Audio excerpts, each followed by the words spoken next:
আমাকে ভুলে যাওয়া যার পক্ষে খুব সহজ, আমি চাই সে আমাকে এই মুহূর্তেই ভুলে যাক।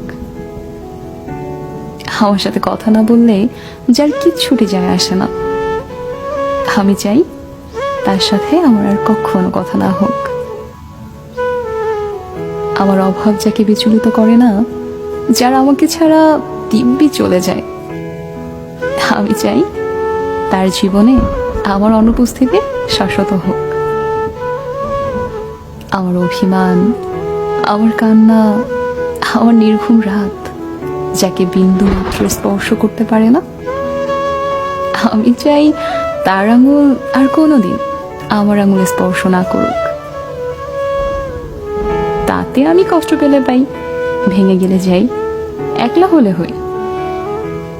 নিজের উপস্থিতির অবহেলা সহ্য করার থেকে তার অনুপস্থিতির নীরবতা ঢের ভালো।